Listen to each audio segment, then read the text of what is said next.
Hello, everybody. Welcome to another Age of Grogu, and I've got with me Elijah, Jason, and Max. Guys, how's it going? And hey, out there on chat, we've got Ted and Malloy. How's it going, guys? Ahoy, Yay! Malloy. Ahoy, Malloy.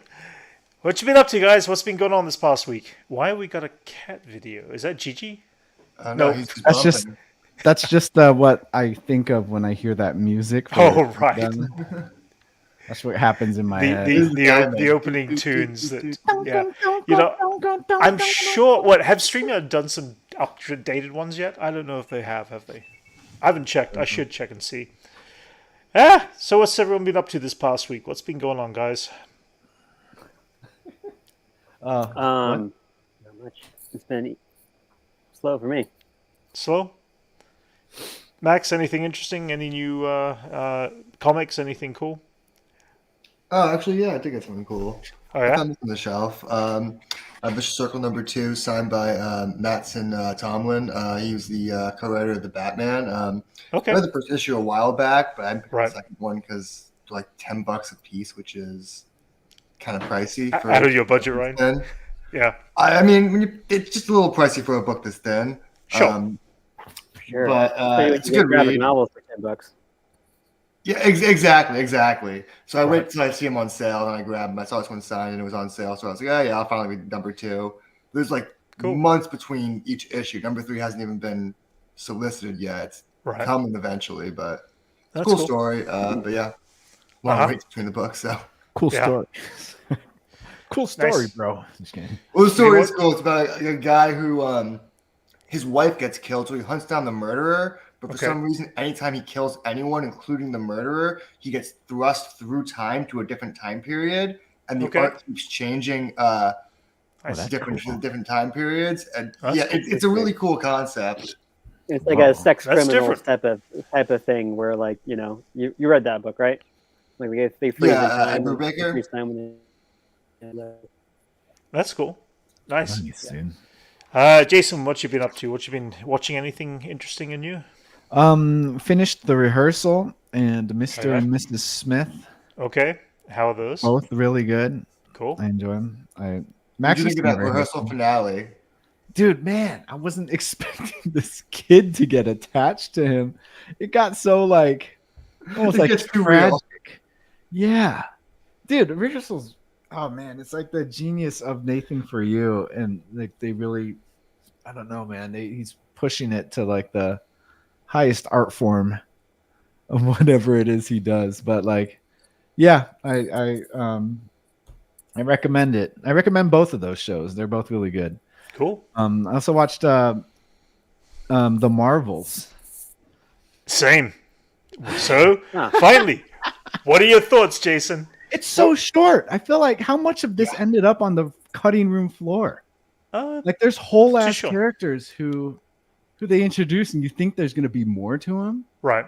but like I just want to. What is there a director's cut or something? Because it I is, would be like, interested in missing seeing a the lot. I would of like to see a stuff. director's cut. I agree. It was short, but you know what? I think it flowed well enough. I enjoyed it. Did you enjoy Yeah. it? Oh, I enjoyed it. Yeah, Yeah. it was good. It was good. Yeah. Kind of wish that like I don't know, like it. A lot of it like was edited to hell. I feel like there could have been they'd be missing out on like a bunch of stuff. Yeah, or- when I because I rewatched it as well when it came out on Disney Plus this past week, and the biggest thing I noticed that was kind of the strangest weird jump was when they left the. I don't want to give away too many spoilers for anyone who hasn't watched it yet, but when they left the planet with the ocean and the beach and the singing planet basically, it just seemed to cut away from that so dramatically. They did. What And- happened to him? Well, I mean, I assume they lost all their water. Well, again, I don't want to give any spoilers, but I think I just did. You never really find out. It's like they forgot about him. You know. Well, I don't. Yeah, I don't know if they forgot. It was almost like it was a dead loss. They lost this round, and so we never saw an aftermath. I think is the situation on both planets that would that had some things, and I feel that was an unfortunate thing, but I enjoyed the hell out of it. I thought it was a fun film, and here's the funny thing: is that for Twitter the last week or so, everyone who's been watching is literally everybody's been saying, "Why didn't I go see this in theaters?" It's like, oh my god, people were telling people to go see it in theaters because it was fun. It wasn't like a bad Marvel film. It was a fun one. Yeah, exactly. It's just like seriously. It's a fun film. It was Wait till entertaining. Deadpool drops. I'm sure you'll tune with. Oh yeah, there'll be a So Super Bowl today is over here, and we're going to get all these trailers. But this way after our podcast today, so we'll probably respond on those next week. I'm guessing. But I guess, they did. I guess Secret Invasion was like right before it, so like everyone was like, that was the official lead up to it too, which didn't help. Was it? Yeah, it was supposed to be. They technically, yeah. There was really nothing like. Yeah. There was no connective stuff to Secret Invasion at all. Yeah. Elijah, did you see it yet? Or? I haven't watched it yet.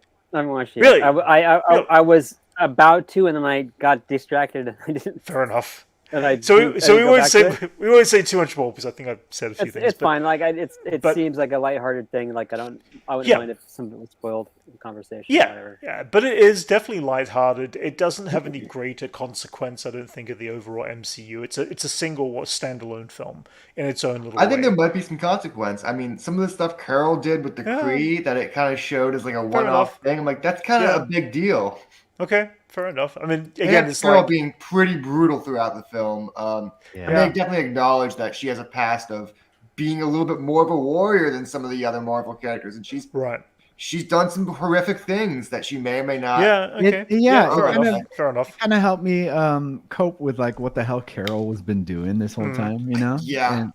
And it kind of put in perspective on why she's kind of been absent. But I wish I did love this take on Carol. It was a lot. It was a lot stronger than the previous movie, where she was just kind of a blank slate. Yeah. Mm-hmm. Yeah, because she kind of actually does stuff. But like, I wish that what she did to the Kree was the cold open, and then we lead into the movie. I felt like that would have probably been a better kind of. Yeah, that would have been cool. Right? Yeah. Like you see that happen because that would be like right after. You know, when we last saw her, and then like, then we get the story, and it would have all made sense more probably if they did it that way. I don't know. I mean, I enjoyed the information kind of revealing. Yeah, like how they built up Carol through Ms. Marvel's eyes, and then they showed Carol through her own eyes, and you're like, oh, these might not be the same person. Like it's very different. You know, very different ways. Yeah. I love Ms. Marvel cope with meeting Carol and Carol not being what she thought she was, and they all kind of needed each other. But I love the character connections. Written really, really well. It was a lot better than like Ant-Man, who's just throwing all these characters in a movie and saying, "Well, it works because they're family." Like this was a lot stronger of a bond, and they were all kind of found family, which is it's still so much like better. The whole kind of slumber party format of bonding. Yeah, good stuff. Yeah. No, I mean. I get it, Milo. The people are burnt out. I was burnt out too when I went in, but I stepped out of the film watching it when I saw it in the theaters, and I felt kind of like entertained. I felt like I was getting something for the value of my money, rather than feeling obligated. Yeah. Exactly. I watch Marvel individual things instead of just Marvel movies. You don't think about it as a Marvel machine. You think about it as actual people wrote and directed these movies, and they have their own passion into it. I mean, you get something different in each movie, whether it's good or bad. Right. So, Jason, I'm in too deep. I'm just gonna keep watching them, I guess. Fair enough. Yeah. Either way, it's Howard the Duck versus Squirrel Girl, Endgame 3. Mm-hmm. Yeah, that would be cool. Yeah. It was gonna be Squirrel Girl now. There was a Squirrel Girl pilot shot years ago. I remember I watched it when I was in college. I watched a leaked version. It was very bad. Who was it? I can't remember. Dang. I think it was like the was it the T-Mobile girl or something like that? It was like something. No way! It was like someone. Wait, or the AT&T girl. It was something super random like that. Where it was like that would be kind of cool. And I remember the writer was really like adamant, like this was awesome, and then it got leaked and it was terrible. Yeah, we've got some bits and pieces on DC coming up. We'll talk about little things, little bits and pieces that they have teased and hinted at. Brent's playing Calendar Man. What's that? Yeah. What? Okay. The most ruthless of the Batman criminals. Oh, okay, fair enough. Fair enough. You think Condiment King's bad? Uh-huh. Hey there, Anchorman. How's it going? Condiment King. I know him from the animated series. Yeah. Wait, didn't he? Yeah, anyway. Whatever. Yeah, Wait, he showed up did with it. ketchup Yeah, and mustard. that's it. Yes, I remember now. Yeah, that was one of the... yeah, anyway. It was a cool He really relished in the moment. Oh, God, no, the puns. Yeah, along with that, something else. Strike, Max. During the week... During the week, I had an interesting little moment. I've been collecting these Micro Galaxy Squadron vehicles and ships, and I walked into a Target store at the beginning of the week, and they had an entire box of these Series 5 vehicles on the actual shelf. Yeah, they're part of the, basically, along with all the Micro Galaxy Squadron, they've got their regular spaceships, their X-wings and their TIE fighters, but then they do what are called rares, which are like 1 in 1,500, and chasers that are 1 in 5,000. And the chasers are really hard to find. I've got a handful of those. I've got a few of the rares. These ones are more classic. Yeah. Micro Machine size. Well, exactly. Yeah, they're tiny ones. But here's the thing. I got this box, and there's 12 of them in the box, and I hadn't seen them anywhere else. And I came back, and I kind of said, I thought, I'm going to do an unboxing. And I did this unboxing, and I ended up with 3 rares of, which is like highly unusual by itself, 3 rares of this one thing of Aurora 3 out Singh. of the 12 were that? 3 out of the 12 with this, but here's the thing: the other 3 out of the 12 were another Are they marked ultra on the bottom, rare like one. they have different serial codes, like on the No, bottom they're marked. They're shadow marked in the box itself. But I got this other one, which is called the Shadow Trooper. Sorry, my camera's not picking up the thing very well.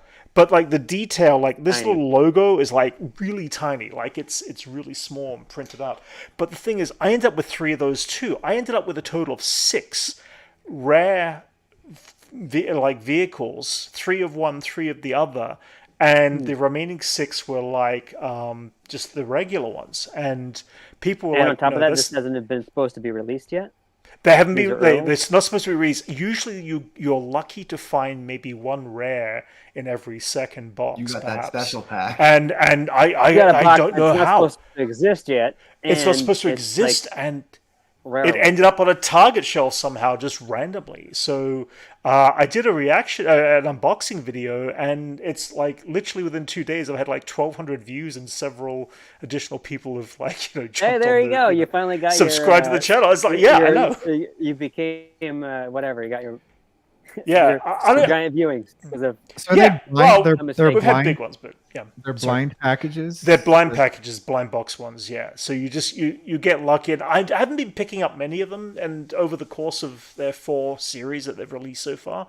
But for some reason, I had this gut instinct to just like, I need to get this.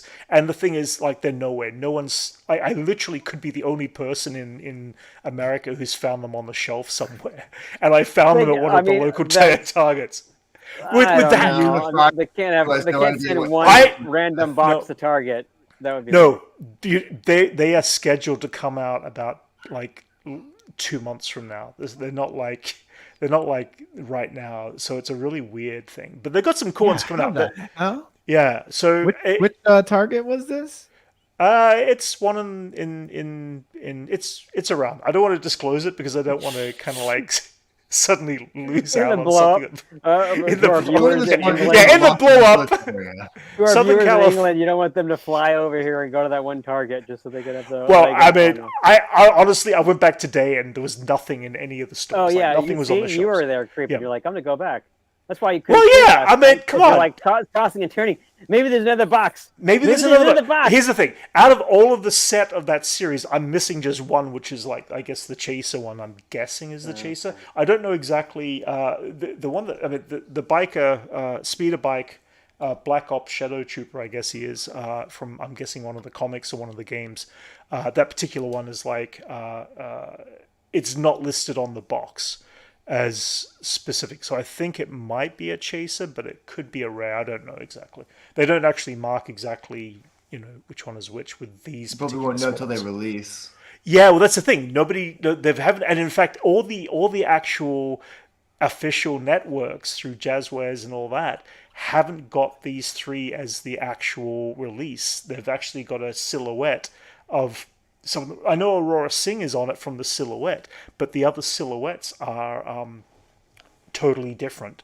So it's like a Dash Rendar. Yeah, it's like they're switched out figures. So I don't know what the story is, and neither does some of the people who've been collecting and literally promoting nothing but Micro Galaxy are just completely in shock and in awe of whoa, you were so lucky. And I was like, I guess I was lucky, but it was I was really lucky because it's nobody's ever seen that many in a single box set that you'd get off the shelf. People go in and they buy the full box of 12.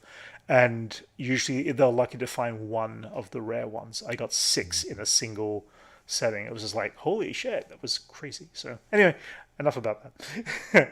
So wait, are these these? This is what these are micro machines now? No, it's actually a brand. No, there's a brand new company called Jazzwares, and Jazzwares are doing everything within a rough scale to each other. So if you've got an X-wing, it's in scale to the Imperial shuttle, roughly, give or take, which is in scale to these little tiny ones. And 172 scale. Yeah, something like that. But I mean, I originally wasn't collecting these little tiny ones, and then just recently I picked up a few just because they came in with some of the ones I picked up. It was you buy one on Amazon and you get an extra blind box with it. And I was, I've got a few bits and pieces, but I don't have everything, especially the earlier ones. But I'm just holy crap, this was kind of crazy. And so I went with my gut instinct. Always go with your gut instinct. Pick it all up. I can't afford it right now. It's it's dangerous, but I had to put but I put on my credit card. But it was at the same time, it's when I get some money, I'll pay it back. But it's damn, this was one of those moments I just went with my gut, and I've got some kind of ultra rare ones. And the reason I'm hanging on to the ultra rare ones now is I'm gonna wait. There's other ones I might be able to kind of eventually, You unboxed all 12 that you have? Huh? Yes. Well, you can't see what's. Okay. You can't see what's inside them. I know sometimes you look at those things and in the into the box there's a serial number and then you can kind of figure out what's going to what. No, not in this case. No, you have to splice open the tape and pull them out. I heard what people have been doing is have you seen those ear cleaners that has a camera attached to it? Yes, I saw that. They drop them inside and have a look. Yeah, and you could see. You could see what's in there. Most people tend to just. I know people who did that and got into big trouble on, well, no, them personally, on whatnot. Yeah.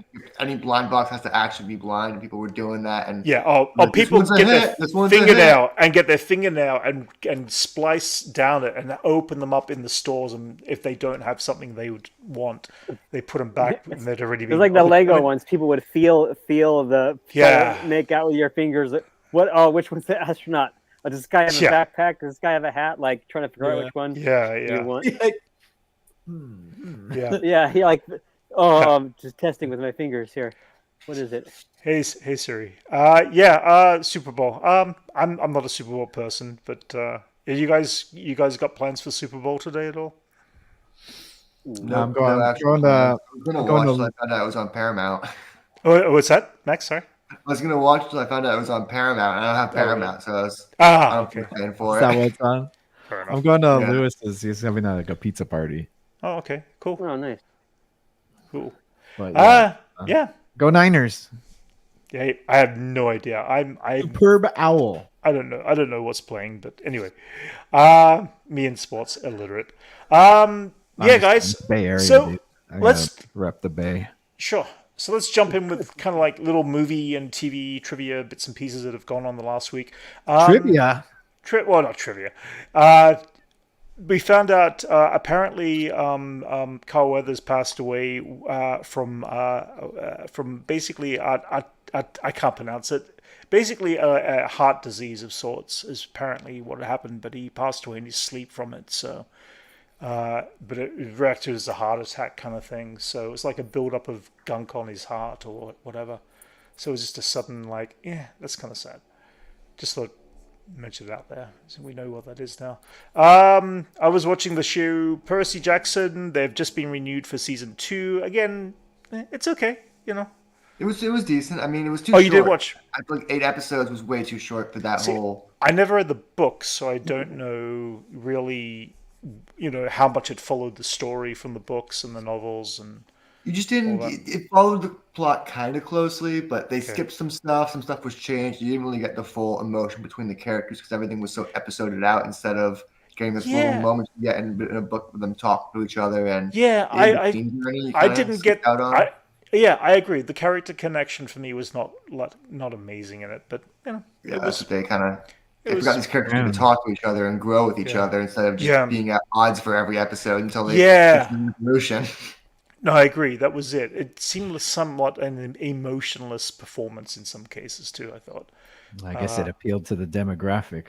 It definitely did enough for season 2. Yeah, I mean, which is, I guess, congratulations. It was, as I said, I was. You congratulating them, Brent?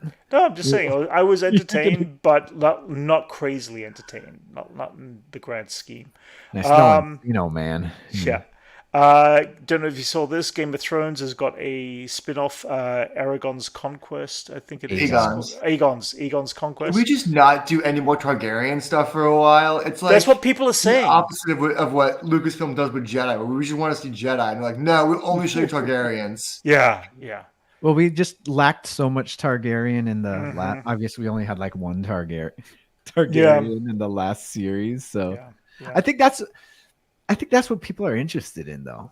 They're interested in the Targaryens. Oh, totally, because it's just their background, their back history seems more interesting. And it's Aegon's Quest. So is that which one is?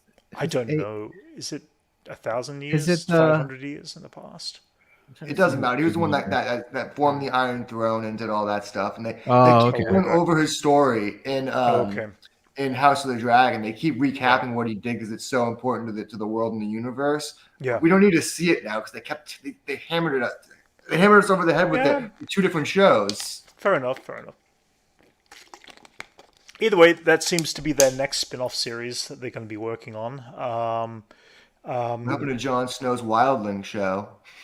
I don't know. I think that was put on hold for a while now. Wait, when was that supposed to happen? That was announced right after Game of Thrones ended. Well, pretty soon after. Apparently, the story is Kit whatever his name is, couldn't find work, so he kept pitching the show to HBO, and it's been in and out of production the last couple of years.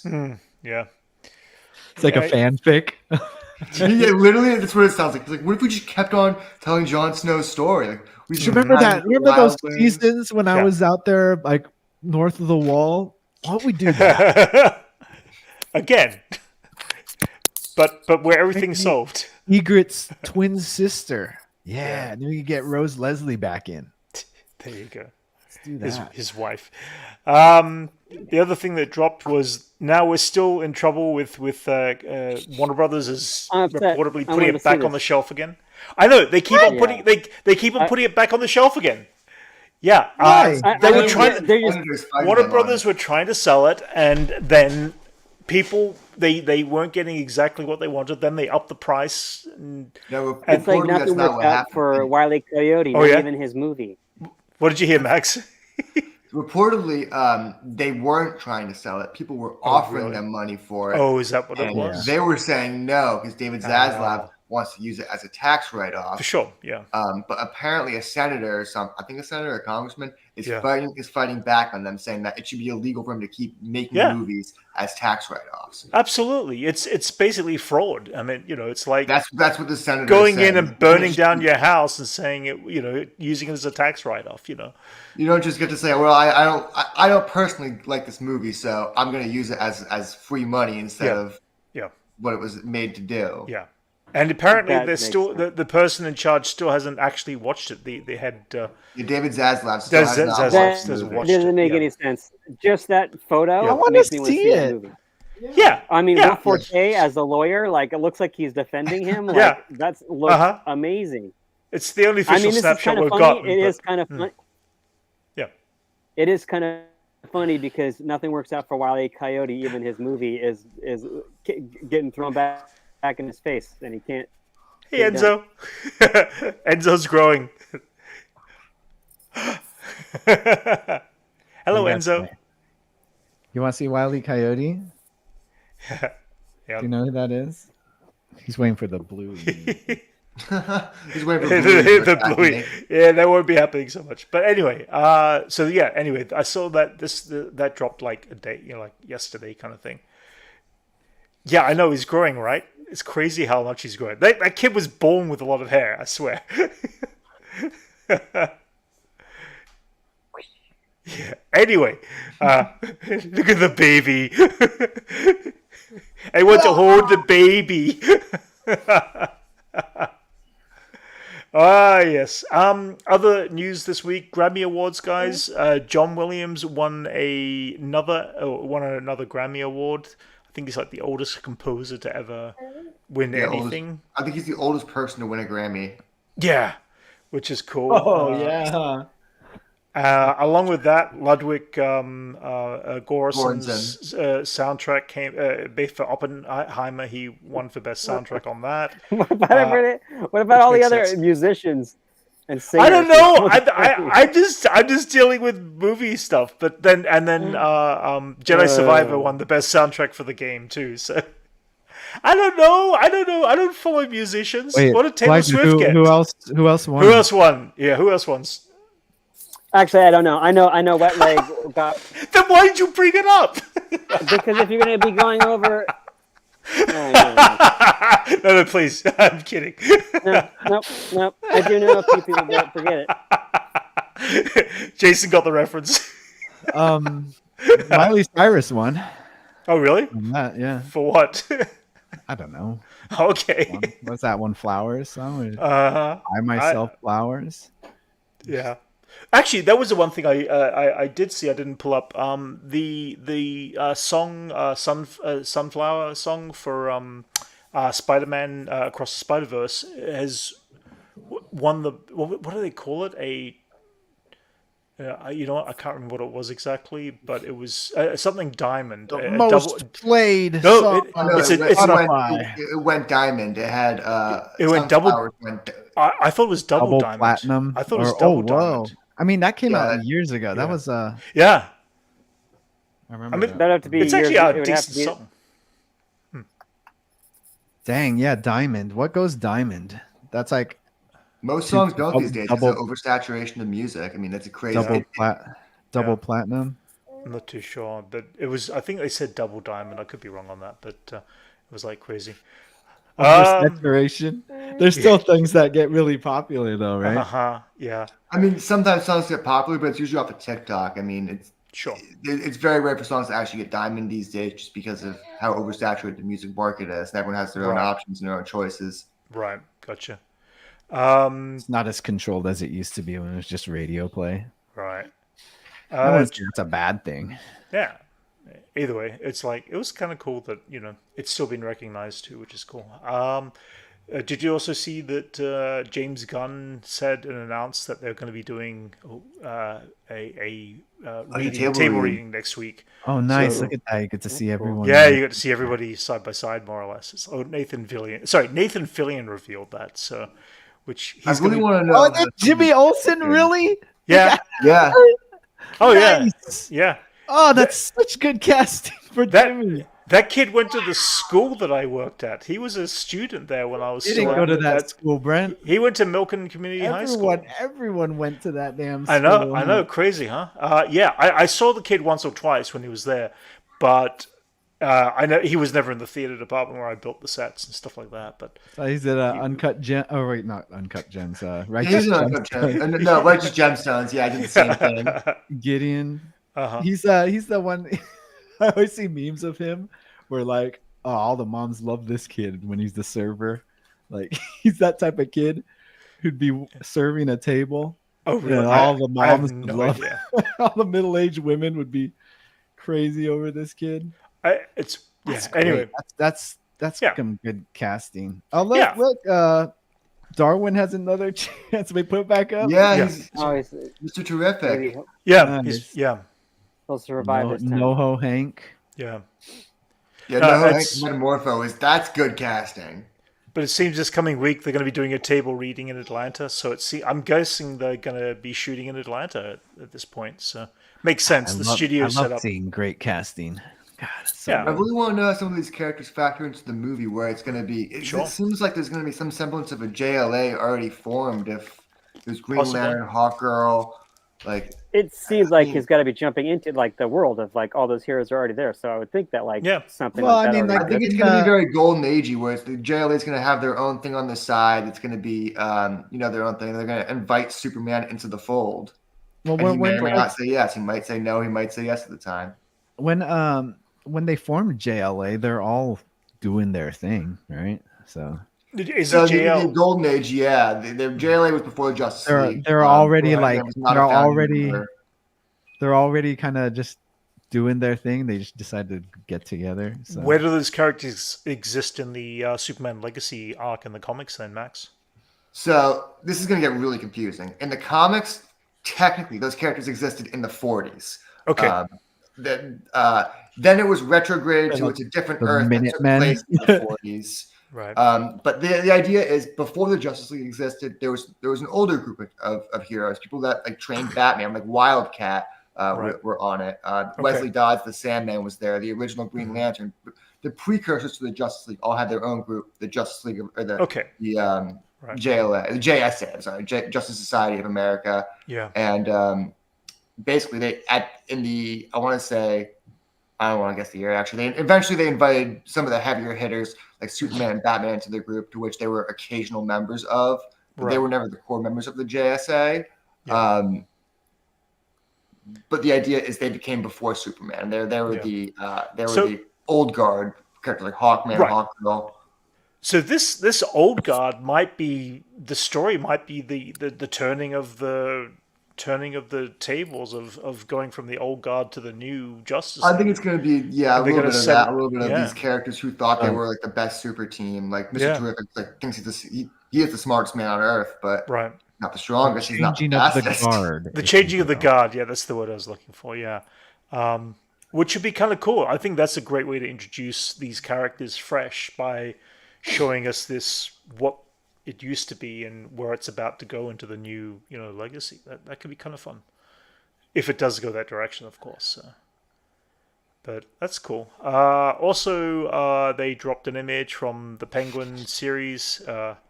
Another image. We haven't got too much of that. I was hoping they might be showing something today on the Super Bowl, but I don't know. I think they're kind of... No, we have to wait a bit for that. I mean, I think they just wrapped filming. I think there's going to be probably a trailer cut in the next couple months. Yeah, makes sense. I mean, there's a lot of films coming up. God, it's one of my favorite parts of the Batman.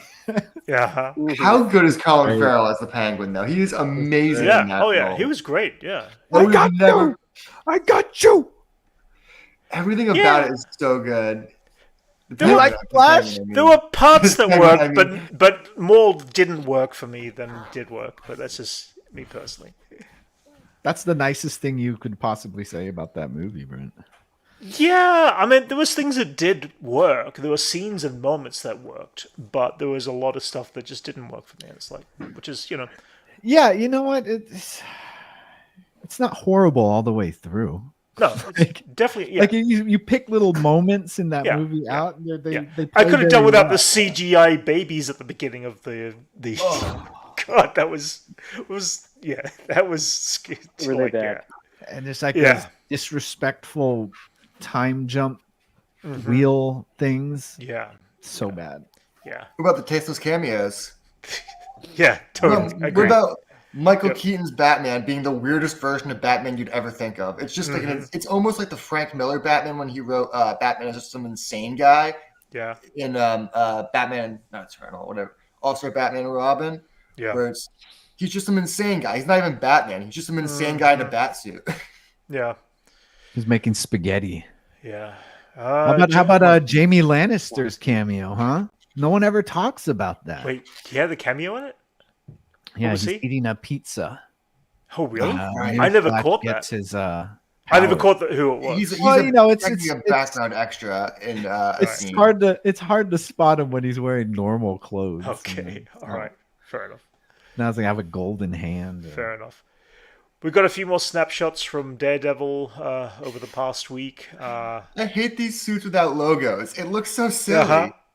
Yeah, the absence of logos is the problem. Yeah. Remind us again, Max, who's that character in the purple? That makes all the difference. Yeah. Who's the character in the purple? It's Bullseye. He's wearing a mixture of his blue outfit and the Marco Cicchetto outfit with the mask. Okay. But in the comics, the mask is a big bullseye right there. Bullseyes everywhere. Right. So it's kind of more reminiscent of his original costume. If you notice also, Daredevil's wearing his red uniform, not the yellow gold one that he wore. I think that was just a one-off. I think they just wanted to have fun and do a homage to his first appearance in the comics, where his first, I think, 16 issues maybe he wore the boys. But they made such a big deal about him picking up this brand new costume and stuff. It's never the same. Yeah. It's never. When has it ever been the same since the last one? Fair enough. I do think 2Ds in the chest would change everything. Yeah, that would just like swing you over. You should be like, oh, I don't know why. I think it looks weird without a logo. That bullseye just doesn't look good. No, it doesn't. He looks like really over-designed and under-designed. I mean, it's like a Hydra henchman. Yeah, but if you look at it, like all the wrinkles, all that sort of stuff, we know that's all going to get CG'd out, and it's all going to be. It's not the wrinkles that's the problem. It's like weird color scheme. They may be putting stuff on top. Like, I'm not looking at that. I'm not looking at the wrinkles. I'm looking at the. Yeah, but I'm saying that we know that they're going to go in and do and touch things up. So I'm wondering if they're going to touch things up and. No, it sucks. It may not. We don't know yet. This isn't up for debate. It sucks, Brent. Okay, fair enough. There's also some other photos out there, some other characters. I don't want to spoil it, but it seems that most Marvel media didn't pick up on that because it's characters who are either making their debut in the show or not big A-list characters. Right. You bringing up the lack of logos makes me think of how weird it is that they actually have logos. It's branding. Yeah, it's branding. That's weird. Yeah. That's weird to me. Like vigilante branding. But you taggers tell people who they are by tagging their name everywhere. It's just I don't know why. I feel like, shirt that like make a logo. You know, I'm not. I mean, not like Batman or Superman. It's explained, but like, what about Batman? Batman has a logo on his chest. No. I feel like that plays well into his like call signal and stuff like that. But I think the reason why Daredevil have the 2Ds on monogram it, just call him Devil. They're like, what's the 2D stand for? It's Daredevil, not just the Devil of Hell's Kitchen. Yeah, I still think it's weird that like they market themselves. Well, it's not like every superhero has a logo. I mean, like Elektra has a logo. Well, I know. That's what makes it weird that Bullseye and Daredevil have like these logos, which is good for like Bullseye's government designed. Yeah. Well, like it looks like it's great for like marketing for kids, know who are fans of the comic. But in the universe of like, I'm gonna make this logo. Like, did he have a say on what it looked like? He's like, you know what? I like that serif, like the double serif, and how about the D's kind of overlap each other? Like he's like, I think that would look great, right? You tell me, does that look cool? He's blind. It has to be in Braille. Awesome. Yeah, can I see that in Braille? Yeah, I think that looks kind of cool. There you go. Jumping to this question. Looking at drafts of his logo. Jumping to this quick question here. Any confidence in the direction that Iger vows for the new Marvel stuff? Yes, I do.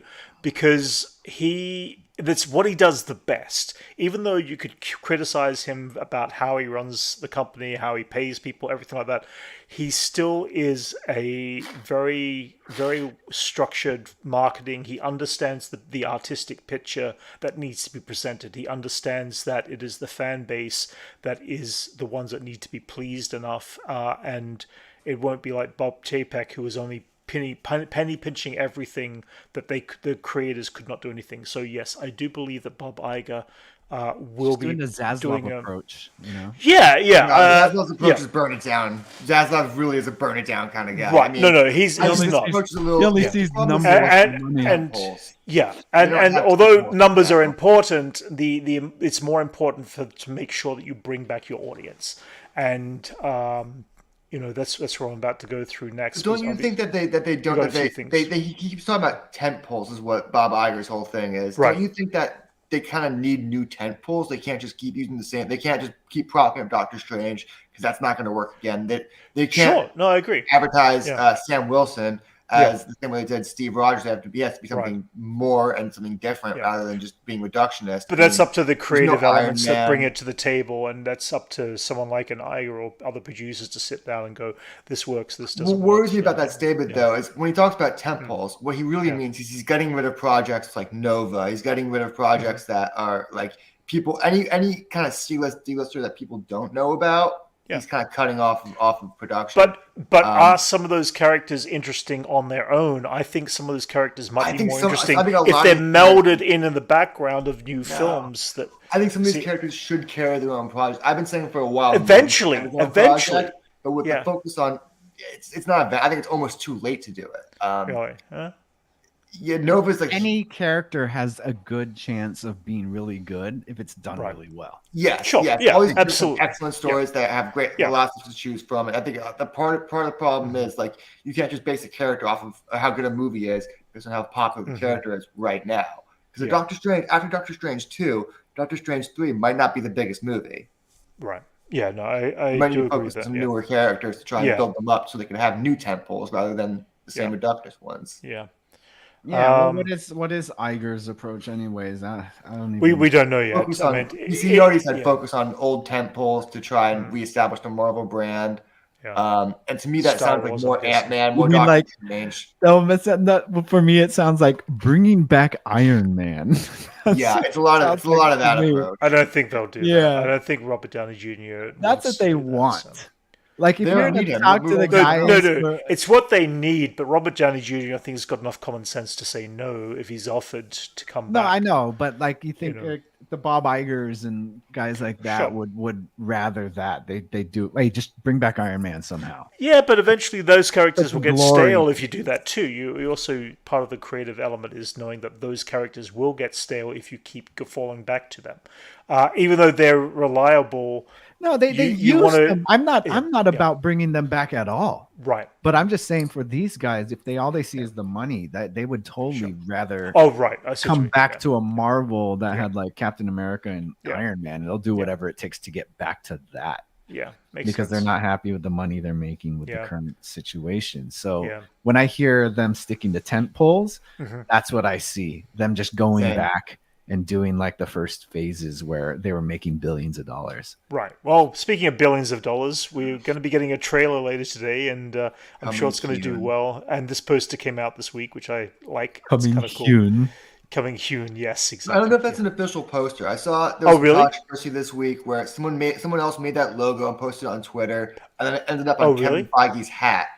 And okay, that's not a big deal. I mean, I thought it was official. Probably just took a logo and put it online and put it on his hat. Okay. But this guy is saying if they do use that as the official logo, he's going to be a little peeved because he came up with that logo like months ago. Okay, fair enough.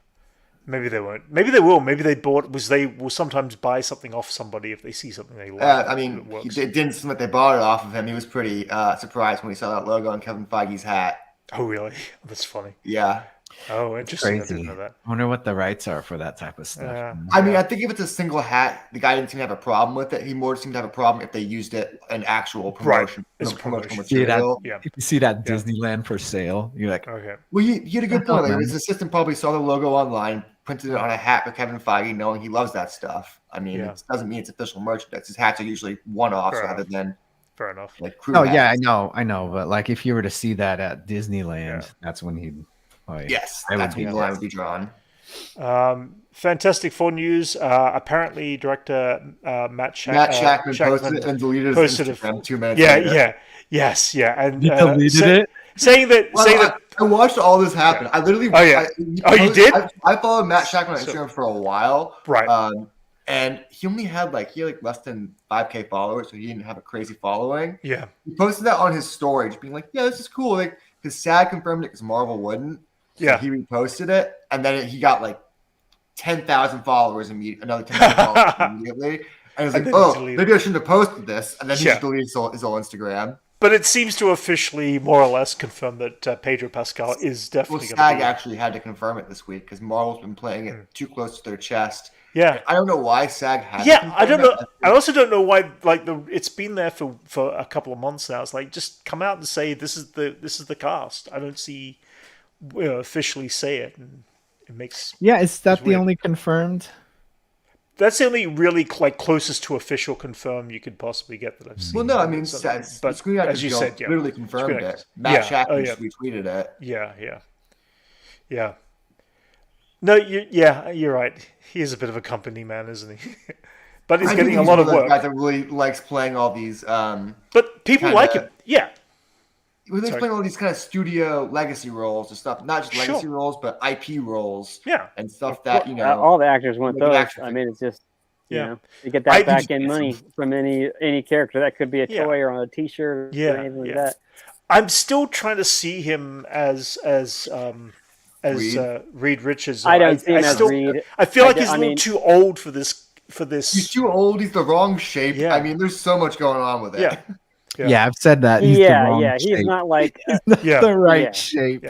Yeah. That's a good way of saying it. He's just not the lean type of stretchy guy you would think that he, I don't know. Actors can do amazing things. So I don't think he can be super They're relying on his star power. Yeah. I mean, that's why John Krasinski works so well is because he is that lean body type. Shape. Put him in that.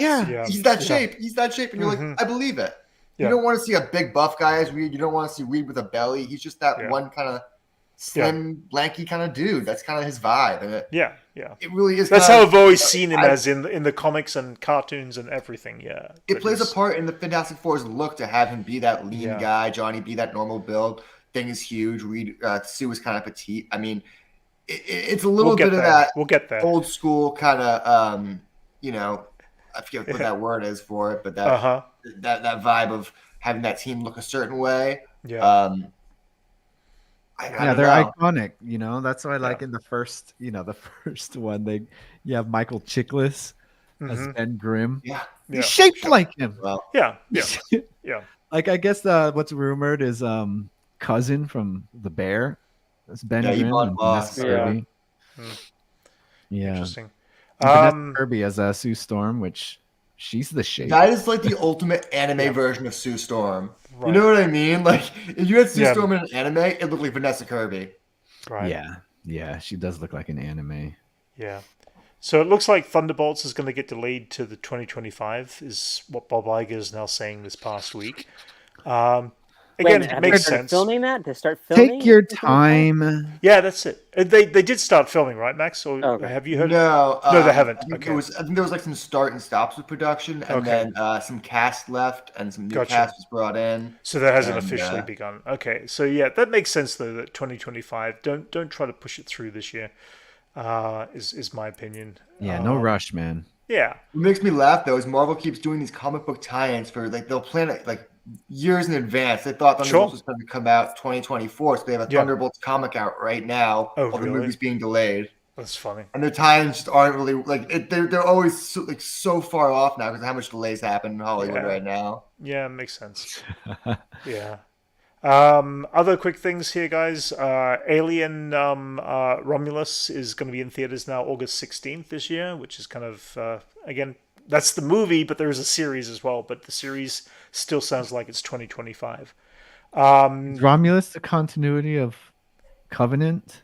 No. Apparently, it's going to have no relation whatsoever to. So that's not. Correction. The show has got no relevance to it. Yeah. But people are saying. I read people saying that about the movie, but it seems like the movie. Well, this keeps happening. They give these IPs to these big name directors and writers who just want to come in and do their own thing and disregard all prior lore because they have this weird nostalgia for the first bit of it.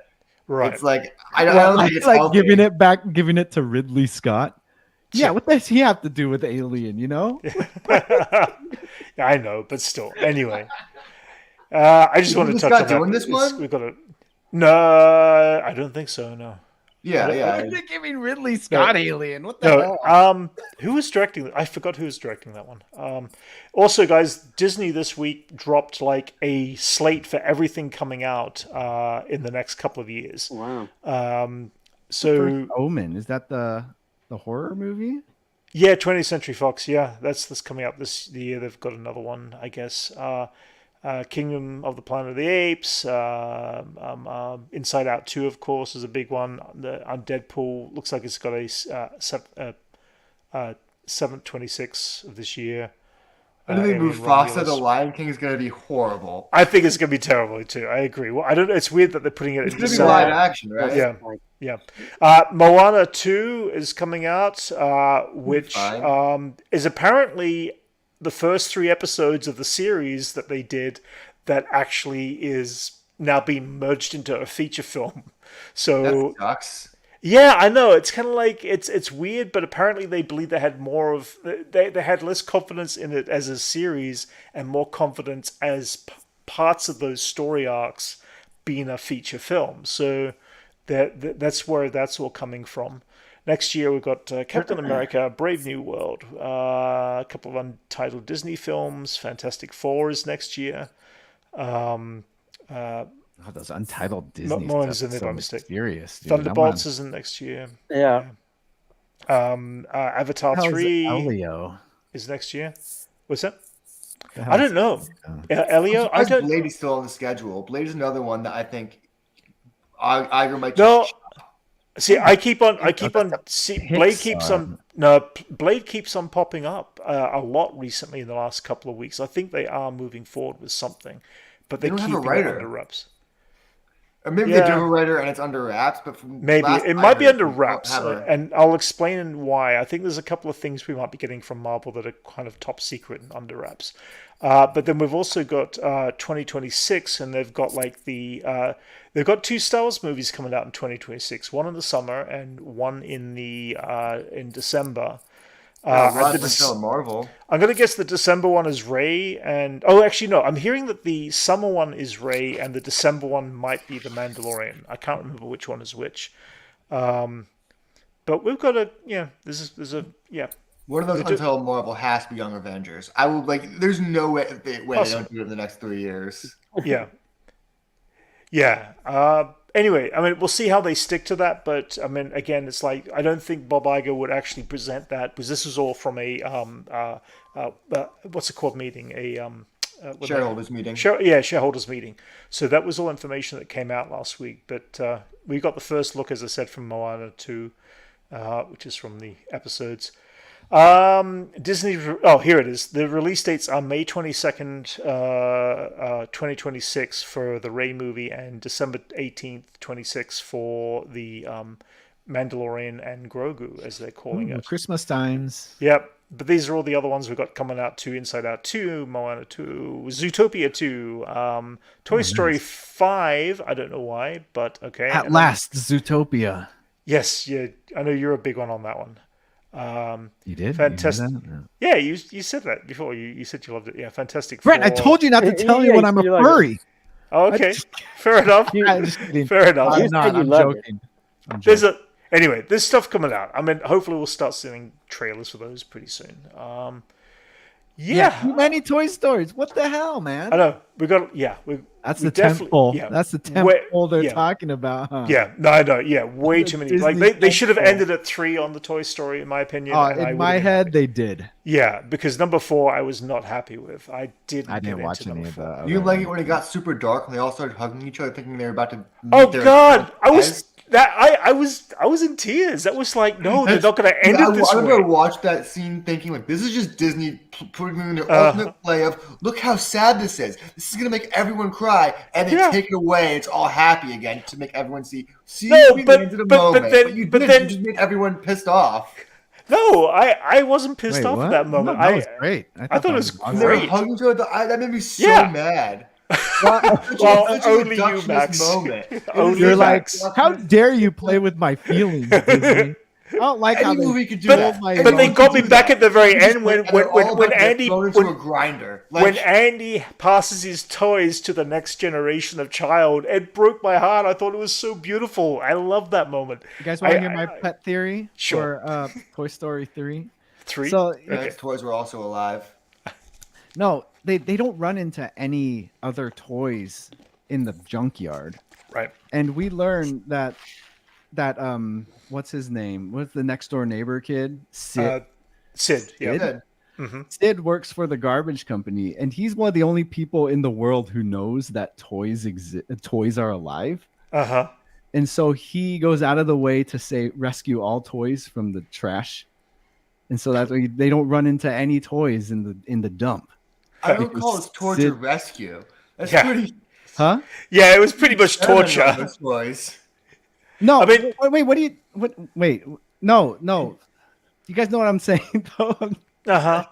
Because he was the Joseph Mangel of toys. Yes, but after they revealed themselves to be alive to him, he changed, and so you see him in the third Toy Story as a trash collector, and he looks happy because he found a world purpose to rescue all toys from getting incinerated. Oh, interesting. Because when you see the toys, they run into toys everywhere. Sure. But not once did they ever run into any toys at the dump. And that's because Sid goes through everything and saves all the toys. He knows they're alive. Okay. Fair enough. That's cool. That's my pet theory. Like I still like out there just rescuing toys because he's the only person in the world who knows they're alive. I still love the monster coming out from Monsters Inc. when he runs out of the door and it's actually Sid's room. You see Sid's poster in the background. That's still a great moment. Anyway, guys, moving on. I've got a few more things I want to jump through today. Yeah. Saturn Awards also happened this week. Star Trek got a whole pile of awards. Andor got a Best New Genre Series award at the Saturn Awards. A few other bits and pieces. There was other stuff. It was like basically Andor finally got a shout out, which is like, okay, cool. Well deserved. Exactly. Guards happy about it. Sad news on this part. Lucasfilm and Disney is shutting down LucasArts, which has basically been there from, George Lucas created LucasArts, some of the first computer game company. Right? Yeah, and they're keeping the name by title, but they're actually closing down LucasArts. Like, I think they're merging with other studios. Yeah, a couple of years ago that started. They basically don't want to put in the time, money, and effort to make their own games. They want to license it out to other developers who have much more experience in different kinds of genres. Yeah, but I think a big part of that is because Disney also announced Epic Games, which is like a massive $1.3 billion investment in Fortnite, which is So I think they've closed down all these other things and putting it all into one big thing. Which I don't know too much about it, but I don't want to go too much about it right now. But I'll go into a little bit. I'll say LucasArts had some really bad false starts in games in the last decade with games like 13. And a few other games that just never made it to fruition. They also, it was a Knights of the Old Republic game that was not developed by them, but in conjunction with them, that had some pretty bad stuff come out where it was just like people pre-ordered all this stuff that never came out, and people were trying to get their money back, and then there was false advertising, and there was just a mess in the last couple of years. So I think they acknowledge it's better if they leave it to other people to just take all that heat away from them. Yeah, because they dominated for like in the 90s, 90s, 2000s. But then there's so much video game companies out there who are like way better and way ahead of the game. It makes sense because they had their moment, and now you just give Star Wars to another company. You could do it better. Now they just send them story consultants. They'll just send them like Charles Soule or one of their executive story consultants and be like, all right, just guide them and make sure all the lore is right. Yeah. I mean, you see this happen with video games all the time. Like Atari was huge. Yeah. It doesn't mean that just because you were there at the time. Yeah. They just move on to another thing, Do they own it, Max? They bought. They bought. They bought in. At one point, they paid a share. They gave them like a $1.3 billion investment. Or that's what it was. Something like that. Gotta add that gem to Mickey's Infinity Gauntlet. I don't think they could afford all of it, but they definitely got a big piece of it. I don't think it's not majority share. It's not a majority piece of it. They don't control the company. But it's definitely going to tie. There's been already a lot of tie-ins with, Marvel Comics and Fortnite and Star Wars and Fortnite and the games and stuff like that. And all Disney stuff, technically. What makes me laugh about this whole deal is there was a Batman tie-in comic where a very popular Batman villain called the Batman Who Laughs was trapped in the Fortnite universe. And that comic book series was canceled. And now Marvel put in a stake of it. So that character is now lost in that universe forever. Okay.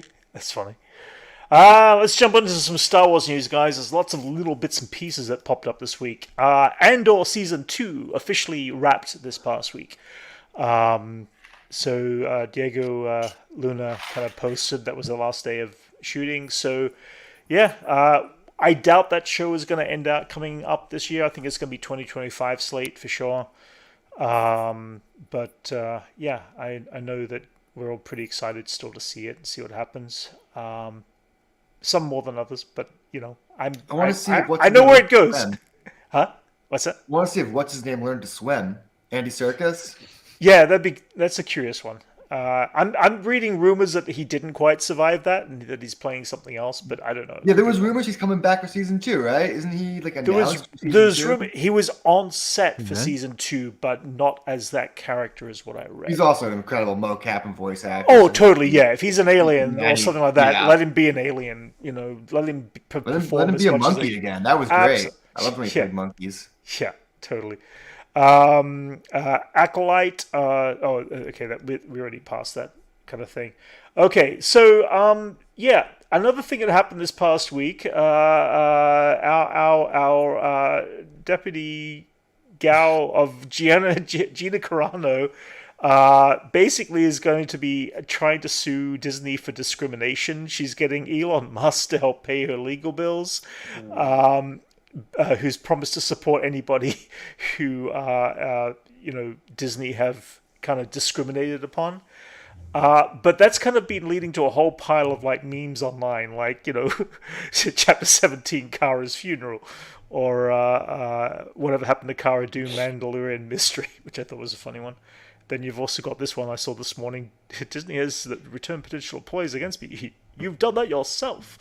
I just thought it was just it's kind of funny. I mean, anyway, this lawsuit's going to go bad for 10 different ways. Oh, totally. Yeah. I mean, the line. There was a convention last weekend. I don't have the video footage, but there's a line. You've got Ming-Na Wen in her line. You've got Boba Fett, Tamara Morrison's line. You've got a few other actors who've got lines, and there's her line, and there's nobody in her line lining up to get autographs. She wasn't canceled. She was held accountable. She was held exactly. Yeah. If it was like some big corporate espionage against her, there would still be a bunch of people in her line that wanted to meet her. But if people don't like her and don't want to be around her and don't want to work with her, you could see the effects of that. Yeah. So ultimately, someone asked. Max, that's what canceled is.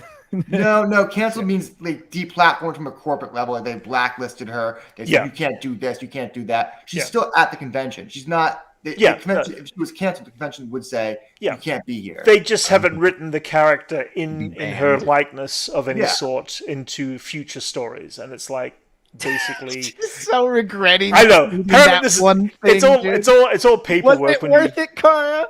Was it? Well, Micah says no. Being a Jew during the Holocaust, and a majority of Disney's board are Jewish. And it's kind of like the Spielberg Megan Fox thing, where it's like you say something that's like a little too far against the Jew thing, they're going to be like, we don't want to work with you. It's as a Jewish person, I kind of get it. There's enough anti-Semitism in the world. We don't need to deal with people like Kanye West and Cara Dune and all this bullshit. Well, ultimately, yes. The final result is Bob Iger, kind of his thoughts on Gina Carano's lawsuit. He was asked in an interview, and basically he just said he has no thoughts whatsoever. So it's like, she's done. He doesn't have to think about it. He doesn't. Yeah, exactly. Yeah. I love that Elon Musk is kind of trying to be this beacon of speech. Yeah. Well, he bans everyone on Twitter who says anything bad about him. Exactly. You see, he called that 16-year-old or 17-year-old kid who tracks billionaires' jets. He called him he said he should be in jail, arrested, and hung or something like that. Oh wow! He's one of the most vile humans on earth. I'm like, he's just exposing your emissions. That's all he's doing. Is exposing the toxic emissions. It's a billionaire bullying a 16-year-old dude. Fight him. Why don't you fight him, Elon? Ultimately, going to Mandalorian. The film at this point has got the title of Mandalorian and Grogu, which is not exactly a great title, I guess. I get it. They want the name recognizability. They don't want to confuse anyone. They don't want to confuse anyone. They want it clear that these are the characters you love, dude. Yes, like this is their tent pole for Star Wars right now because of its proximity to be released towards Christmas. Sure, no, absolutely, yeah. So ultimately, again, that all kind of they want to do it as clear as possible. Yeah, they call it Baby Yoda if they could. Now, this is something interesting. Baby Yoda, the musical on ice. That's it. Yeah. This is something interesting in the Star Wars news. Donald Glover says he is making a Lando movie, not a TV series that was originally advertised. It was like 3 years ago they announced Lando the series. But now it's going to be a movie because he likes the characters. So this is kind of on the board that we might see this in the next 2 years. Is a possibility. They should get Hiro to direct it. That'd be great. Hiro? Yeah, Hiro Murai. He does all the Atlanta. He does all his music videos. Oh, okay. I would love to see if they got him to direct the Lando movie. Donald Glover is very, very heavily into the Lando character. He not just enjoyed playing the character, he said from Solo, but he's invested in doing it justice. And he's a solid writer too. And he's a solid writer. For the people that are too young to remember, he used to be a huge nerd. And he used to be a huge, outwardly nerd. I mean, now he doesn't seem that way. He seems to be kind of the cool guy in Hollywood. Yeah. But, the days of Community, he was the guy who wanted to play Miles Morales and Spider-Man. He was, he was on the forefront of being on that nerdom. Right. He inspired Miles Morales, didn't he? That's what it was. Yeah. He wanted Peter Parker. Well, he got there was a rumor. It's someone was like, I want to get Donald Glover to be Peter Parker. And then Donald Glover ended up getting a bunch of death threats because Peter Parker is not black. Wow. And so it inspired them to Miles make Morales. Miles Morales because he was wearing a Spider-Man pajamas on that in Community. In the Community, that one scene. And so, dude, the cultural weight on this man's shoulders is insane. Well, he's taking on the weight of Lando Calrissian, and he's pushing it further. The funny thing is, he's getting close to the same age as Billy D. Williams was when he played Lando as well. Do you think we could see that in between of when Han's in the Carbonite and we get to see Billy D. and Chewie's adventures? Honestly, I don't know. I hope he's so. He's wearing Han's clothes. Yeah, I want to see them explain that. I want to see them have a random scene where Vader spills a glass of wine on Lando while they're leaving. And then he's like, oh, guess we gotta change clothes. Oh, these are the only ones available. Well, hopefully they'll have Billy D. Williams play old Lando as well, but he's getting on too. So. When I first saw him wearing Han Solo's outfit, I just thought that the captain of the Millennium Falcon, that was just the outfit they wear. It's like a uniform. So it's you're going to be here, put this on because this is what the captain wears. It's like the real reason, though, is because they want Pan Am outfit. What are your thoughts, Elijah, on a Lando film? Set him up on as the next Han Solo because they weren't sure if Harrison Ford was going to come back, so they wanted to set him up as the next Han Solo by dressing him as Han Solo. Yeah, it's kind of weird. Yeah, a weird moment going. Actually, that is apparently true, Max. Apparently, that was the situation. Yeah. That was the reason why. Yeah. The span of 10 minutes of that show was so weird because you get that second kiss from Leia, and he's wearing Han Solo's outfit. Elijah, thoughts on a Lando film? I think it's gonna be good. I like him. I think him as Lando is awesome. Yeah. So I think the movie. It's just it's going to be a movie. These Star Wars movies, and we're not getting all these Star Wars movies that they're saying that they're going to make. So it just doesn't seem like okay. It sounds like something they want to do. I'm not going to be convinced they're making a movie until they're actually making a movie. Right, but here's the thing: all these Star Wars movies, they keep saying they're going to make all these Star Wars movies, and they're not making any of these Star Wars movies that they're saying they're going to make. I think it's about people's schedule. In this particular case, Billy D. Williams was still working on. Donald Glover. Sorry, Glover was still working on. What was he working on at the time? It was Mr. and Miss Smith. So he was Atlanta. Yeah, that's it. So he never had the chance to write this stuff with his brother. He and his brother are being the ones writing this, or in the process of writing it. So they had put a spitball plan together, but it seems like in the process of recent times, they've now got something together to actually present. Done with Atlanta and Smith. So it feels like he's going to be able to. He's going to have the free time to put his full attention into a Lando film. They could get the same tone as Atlanta. That'd be great. I'd be happy. I'd be happy. That'd be a weird movie, an Orlando movie. Yeah, that'd be awesome. Would you have Teddy Perkins talking to Lando? Mm-hmm. But the actual, just the idea of doing something different would be kind of fun to see. I mean, see what he does and what he would bring to the table for that character. The other question is, it's interesting. It's like a couple of years ago, there was this whole thing that Kathy, Kennedy kind of said, well, we're going to go with legacy characters, but we're going to reproduce them in CG and stuff like that. Because it seems like from Solo, they were afraid that the audience was not accepting actors playing younger versions of the characters. But it seems acceptable now for Donald Glover to be Lando Calrissian still. So it's going to be this interesting... And there were some weird exceptions to that rule. I don't know why some fans were so hesitant to see new actors play these roles. I think so many people want to see freaking Alden Ehrenreich play Han Solo again. I'm hoping he'll be back in this. If Lando is a story, it's a great way to bring Solo back in. Wouldn't that be weird to carry a whole movie with someone who's just de-aged? It would be, yeah. So they couldn't do that. Yeah, it would be too. It'd be too expensive. Like, it'd just be a cartoon, There'd be too many faults. It'd be like watching The Lion King. Right. Yeah.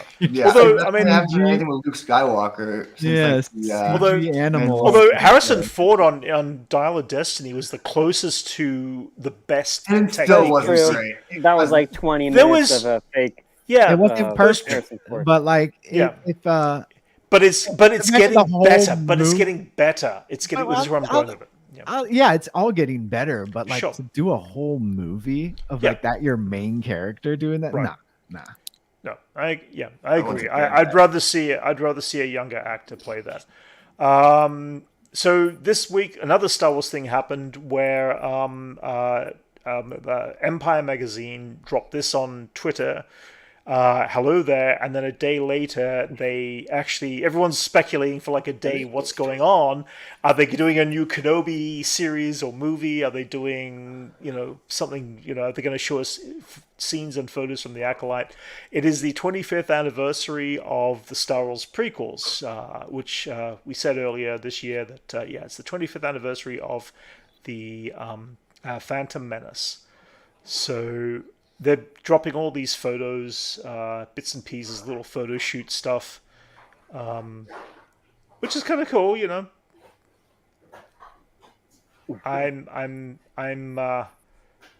excited. And then the final thing got dropped this week, which was the poster and a date for the re-release May the 3rd of 2024 of the Phantom Menace. Hey, Elijah, who's gone to the movies to see the Phantom Menace? No, not in 3D, because 3D was way too... Yeah. Who's excited to see the Phantom Menace? I still have the DVD sealed. It's never been opened. It's never been opened? Well, yeah. Okay, so wait. Desire to even watch it. Yeah, Anchorman, you definitely weren't around when the Phantom Menace first came out in the theaters, which was 25 years ago. So, 25 years ago, I wasted hours of my life waiting in line for. Oh, shut up! No, 25 years ago. I would advise the 3D to avoid the 3D because the reason was it was definitely the motion blur in the film for 3D. When I did see it in 3D then, and it was just too out of focus in some areas. It was just, the pod race cool in 3D though. The parts of the pod race were cool in 3D, but the motion blur and the technique that was used at the time to take 2D film and break it into 3D meant that anything that had a motion blur it's too heavy. had a lot of battle droids and like all of those different levels of trying to separate all that stuff. Absolutely, yeah. So pod race scene holds up. Yeah, but ultimately, I'm all for seeing this film on the big screen in both regular format. It is the best pod race and seeing it there. Yeah. It is the best pod race scene in a movie. Oh yeah, yeah. I agree. It's the best pod race movie. Best pod race I've ever seen. I actually agree. It is the best pod race I've ever technically seen because it's the only pod race scene that there's. Oh, you never watched Droids? Because Droids did have pod racing in they had tube racing in tubes in one of their animated series. Way back in the you're like way back back like that cartoon's any good. Yeah, I know, but at the same time, it's all we had in after Return of the Jedi. It was like the dark era of Star Wars was just. But it was all we had to go off. But yeah, I'm so down. I mean, okay, so when the Phantom Menace guys came out, I want to know, did you pick up anything, any merchandise, any books, any toys? Did you pick up anything? Elijah, what did you get? I did. I mean, obviously, I saw the movie. Sure. And then, like, the day afterwards or whatever, like, I went to the store. Yep. And that was literally the end of my Star Wars, like, buying figures. Like, really? I could say that was the day I was like, oh, this is gone. This has gone too far. Like it was like I went to Target or whatever, and there was an aisle completely filled of Star Wars toys, and people were grabbing stuff. Toys R Us. There was plenty. There was plenty. Like people were grabbing stacks of figures, and there was plenty more. There was plenty more for you to choose from. I mean, there were like, there was just too much. I'm like, nope, this is it. Like starting off, I'm like, before it was nice to like, oh, I'm gonna get all the carded figures, or I'm gonna get all of this. You know, like maybe I didn't get all the vehicles. At least, hey, I got all the carded figures, and at least I got that point. And I'm going to a store of like, this is just way too much to even keep up with, and why even try anymore? Because the figures didn't look good, and there was too much junk, and it was just like, so that kind of killed it. But I do have like the few that I bought, I have, and they're in boxes, and they probably are worth less than what I bought them for. That was the sad thing. Make sure you hang on to your Captain Panaka, though. Like, I think Panaka, do you have a Panaka? Yeah, Captain Panaka. Yeah, the value of those toys, unfortunately, because they overstocked so much, they never went up in value. Even to this day, they never went up really in value, except for what you personally bring to the table of what you want. I mean, the power of the Force figures alone, the power of Force of the figures alone, those still are like worth nothing. But when you get into Episode 1. I think they were just banking on it being like, everyone in the world is going to want some of these figures. Everybody was able to get one. It wasn't the problem about getting these rarity. Figures, but there was no rarity back then. Yeah. It's like a death of Superman when like 60 million copies and like literally everyone bought like 10 I've got one. And they think they're going to be worth money. It's like they're just worth nothing. And they're still only $5 of what I paid for. $5 to $10. You can find them for $1 in a dollar bin if you're lucky. I mean, actually, Anchorman has a point. Still a great read. That is a damn good book, though. So I do love the Dan Jurgens Superman stuff. Anchorman might be right. If there's anything that holds value, it's probably that Jar Jar Binks tongue candy. the rotating lollipop. No, it's like he opens his mouth and it's like a push pop. But it's like that you suck on his tongue. Love it. Yeah. That's probably worth it. If anyone got that, dude, hang on to that. That and Captain Panaka. Right. At least I want you to suck on my tongue. Max, did you see Phantom Menace in the theaters? Were you old enough? No, I was 3. I saw it on VHS when it came out. Right.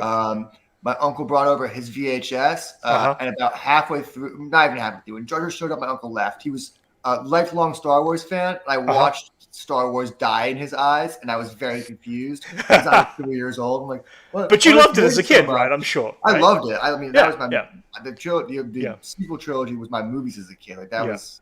I owned an Ewok chair. I don't have it anymore. It deteriorated and broke apart. Anyway, I watched the light of Star Wars fade in his eyes. Jar Jar Binks showed up, and at a certain point, he gets up and leaves. And him and my dad are arguing. My dad's like, "Don't you want to take your movie?" My dad's like, "Give it to the kids." My dad's like, "I don't want it." There was a whole argument of him trying to take the movie back. Like he didn't even want to finish it. He just left. He was passing the torch, fandom torch to you, Max. Well, I still have it worked. It worked for a whole new generation of children. It continued to go on, and you'll get the chance to see it on the big screen finally, Max. Yeah, I might go do it if I'm not working. And all its flaws. Well, I think it's going to be around when they did the Return of the Jedi 40th anniversary. I think it was out for like 2 weeks, and it wasn't just like one night. So I'm pretty sure it's going to be reoccurringly playing for a week, at least a week, if not 2 weeks, when it gets released. We also might get a chance of seeing something from the Acolyte put at the beginning of this film too, because it'll be at the same time. Because there is a rumor right now that the Acolyte is coming out in the summer of this year. It's not confirmed, but they're sending more. Go watch that and then leave. Sure, you could if you wanted to. Jason, what did you collect? That was The Dark Knight. There was like a Dark Knight. Everyone went to the movies to go see the preview for it. Oh no! Was that Attack of the Clones trailer? No, it was. No, you watch I Am Legend and you get like the first intro of like the Joker from the. Oh, that's what it was. Oh yeah, okay. And like everyone bought I Am Legend to go see it. Yeah, I watched that, and then like all I could think of was like I'd rather be watching that than this movie I'm watching. Oh god. I was like, well, thanks. You just ruined this experience for me because I don't want to watch this.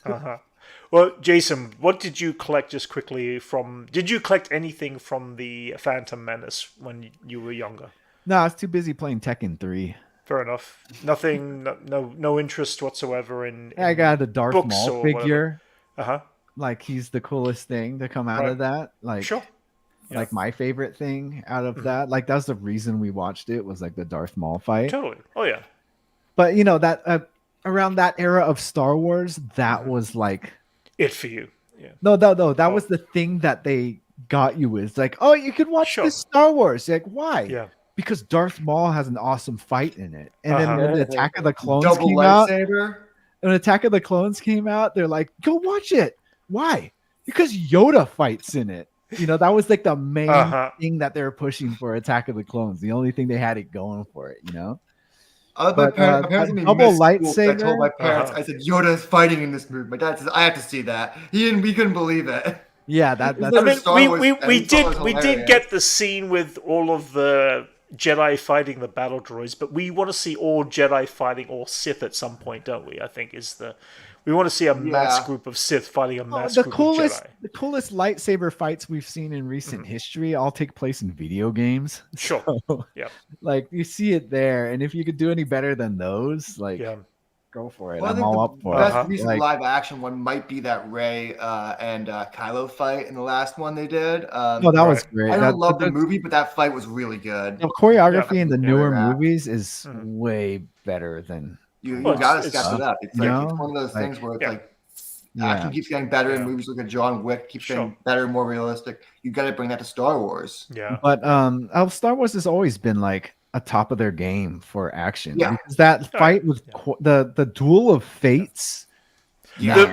Well, let's talk about the soundtrack. John Williams brought a brand new soundtrack to us. So. No, I'm talking about like the fight. Like, right, I'm talking about the music, which is part of the fight. But yes, but that fight, holy shit, dude! That was the reason to see Phantom Menace. Like, the reveal of the two, like Darth Maul. Holy crap! When he does the double lightsabers, everyone lost their minds. In the trailer, when we saw the trailer and the second blade came out, whoa! Yeah, so hyped, dude. Yeah. That was crazy. I remember I went to a company because that was my senior year of high school, and I did it was like career day. So I went to this like company named PeopleSoft, and it's like a bunch of nerds, and they were telling me that when Phantom Menace came out, their company had like a high quality bootleg that they screened at their office, so no one would skip out on work. Because like everyone who worked there, they knew that no one was going to come in the day because it's just like so many nerds because of all the data input dudes. So they had this like really good bootleg copy that they screened at the office, so everyone just still came in and you get to watch it. Oh my god, I couldn't think of anything worse than watching a big actions film on a small screen. They had a projector. No, I know, but still, college, the sound and all that. All the Marvel movies leaked online days before they come out. I'm like, watch it in a terrible leak, and then we'd go to the theaters and see it. Like we did that with Civil War, Age of Ultron. They all leaked, and you watch it in this terrible quality on like some crazy Russian website. I watched 4 on the leak before I watched it in the theaters. I did one better. A few weeks before Phantom Menace came out, I actually started working at AMC theaters, so I could actually go see it. And I saw it the night before with the rest of the like a private screening for the rest of the staff. But I also managed to get a great connection to the marketing department, the marketing guy in charge of the posters and all that came through. And I ended up by getting the teaser posters. I got the actual final posters of each of the prints. And I left just before Revenge of the Sith came out in theaters, but a friend of mine was able to get me those posters.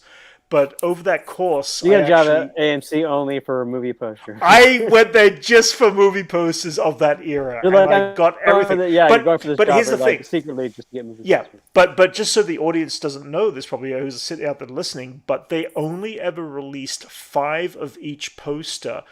Whether it was the episode 1 teaser or the episode 1 official poster, they only ever released 5 in every single theater across the country.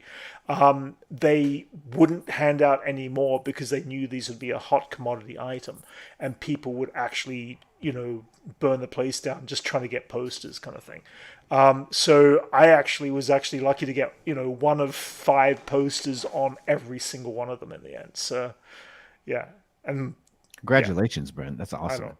Actually, I think I got 2 of the episode 2 posters. I got one to sell down the track. Yeah, but they're all the official, the original posters that came out. But but do you have a Captain Panaka? I got the figure of him somewhere in there. Ted, you went to the Phantom Menace premiere with your pal Johnny. It's from the just show. Like Yoda. That's funny. Weren't you dressed up? You're the right. You're the right size. You're the right size. Yeah. Exactly. Yeah. Ted could be dressed up as Yoda for sure. That's funny. He's dressed up like an Ewok in one of the episodes of his. Yeah, that's where he was just like an Ewok, and they go see the Phantom Menace. Oh no, was it the Phantom Menace?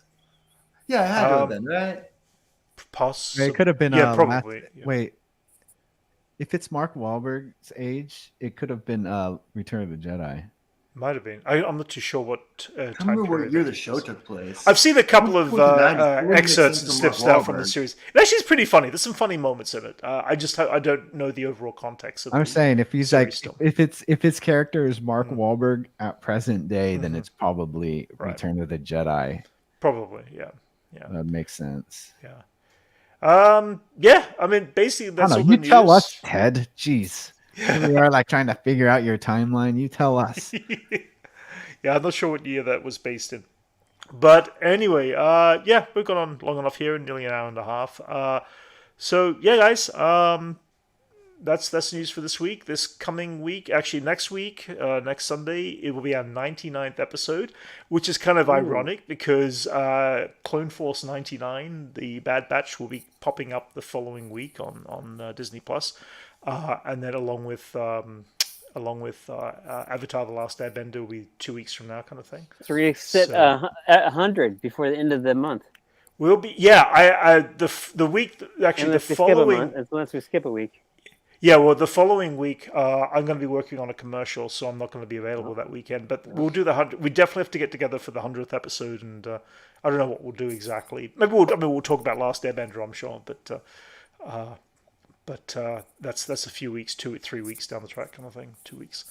Okay, guys, chat. Thanks for joining us, and guys, thanks for joining us, and we'll catch you all later.